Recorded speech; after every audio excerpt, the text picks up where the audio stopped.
Hello my dear students, welcome to my channel Scholarly Minds and I hope you all are doing great. So students, आज का ये video उन सभी बच्चों के लिए बहुत ही ज़्यादा इंपॉर्टेंट है जिनके पास ये BHIC 101 यानी कि हिस्ट्री ऑफ इंडिया का पेपर है।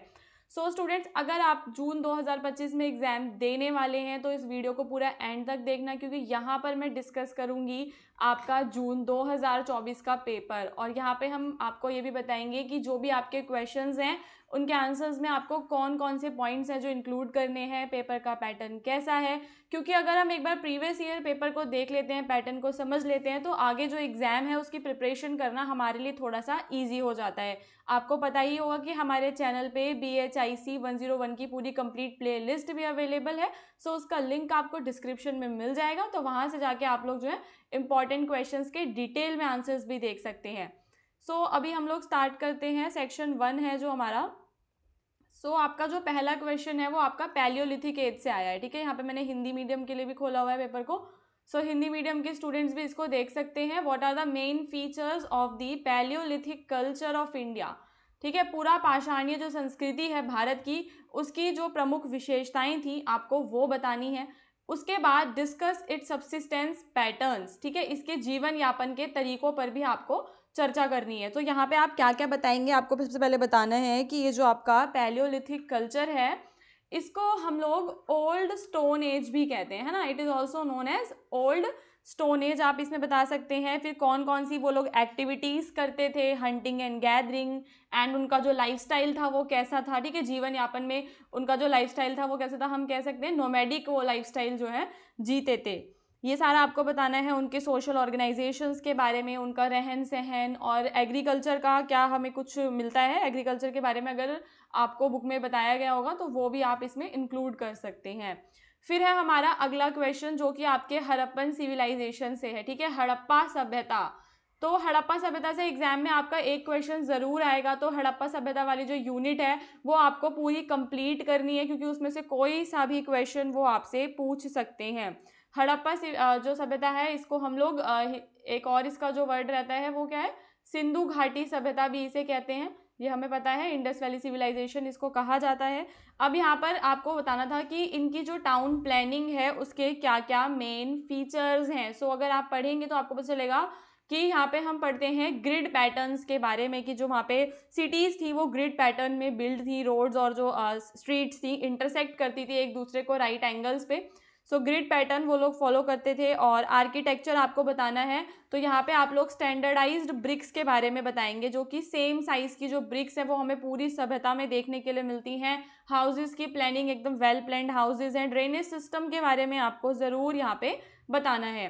तो ये सारे के सारे आपके क्या हैं, मेन फीचर्स हैं। जो मैंने डिस्क्रिप्शन में प्लेलिस्ट का आपको लिंक दिया है उसके अंदर हमने ये जितने भी आपके क्वेश्चंस हैं इन सबके डिटेल में आंसर्स डिस्कस किए हुए हैं। तो आपको वो प्लेलिस्ट पूरी कंप्लीट देखनी है ताकि आप डिटेल में आंसर्स को लर्न कर सकें। आप लोग चाहें तो उसमें से शॉर्ट नोट्स भी बना सकते हैं। अब हम चलेंगे क्वेश्चन नंबर 3 पे। महापाषाणीय संस्कृति क्या है, इसके प्रकारों पर आपको चर्चा करनी है, यानी कि जो आपका मेगालिथिक कल्चर है इसके बारे में आपको बताना था कि, और इसके जो मेगालिथिक स्ट्रक्चर्स के टाइप्स आपको बताने हैं, 3 या 4 इसके टाइप्स हैं। और कैरेक्टरिस्टिक्स आप इसके बताएंगे कि स्टोन जो है, स्किल्ड स्टोन जो है, स्टोन्स का ये लोग यूज़ करते थे मेगालिथ्स का, जिन्हें मेगालिथ कहा जाता था। फिर आपके शॉर्ट नोट्स हैं जिसमें आपको हड़प्पन सिविलाइजेशन के डिक्लाइन के बारे में बताना है कि क्या क्या रीजंस थे। ठीक है, 200 वर्ड्स में आपको शॉर्ट नोट्स करने हैं। तो क्या क्या रीजंस थे जिसकी वजह से हड़प्पा सभ्यता का पतन हो गया, लेटर वैदिक पॉलिटी के बारे में। और बुद्धा की टीचिंग्स देखो बहुत ही इजी है, इस टाइप के क्वेश्चंस आपको एग्जाम में ज़रूर अटेम्प्ट करने हैं, क्योंकि बुद्ध की शिक्षाएं बस आपको एक बार याद करना है और आपको याद हो जाएगा। और मगध जो है, मगध का उदय।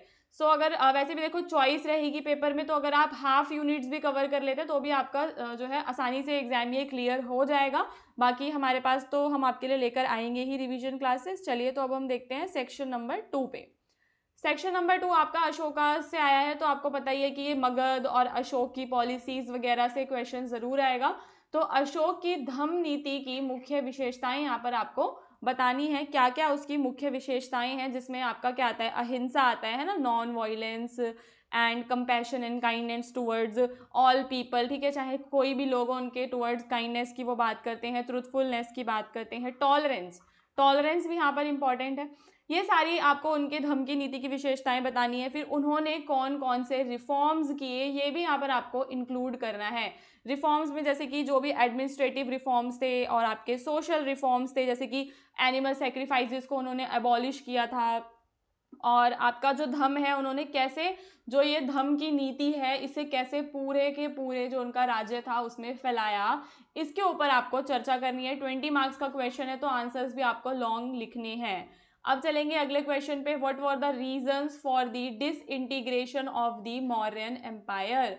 मौर्यन एम्पायर के डिसइंटीग्रेशन के क्या रीजंस हैं आपको ये बताना है। ठीक है स्टूडेंट्स, इसके अलावा अगर आपको जून 2025 का गेस्ट पेपर डाउनलोड करना है तो वो आप लोग हमारी वेबसाइट से कर सकते हैं जिसका नाम है हिंदुस्तान नॉलेज। ठीक है, हिंदुस्तान नॉलेज पे आपको ज़रूर विजिट करना है, वहाँ पे आपको इंपॉर्टेंट क्वेश्चंस वगैरह भी मिल जाएंगे। तो हमारी पूरी वेबसाइट है, इग्नू से रिलेटेड है, वहाँ पे आपको guest papers, previous year paper, सारी चीज़ें प्रोवाइड की जाती हैं। अगर आपको कुछ भी डाउट है, अगर आपको वेबसाइट का लिंक नहीं मिल रहा है तो आप कमेंट करके पूछ सकते हैं।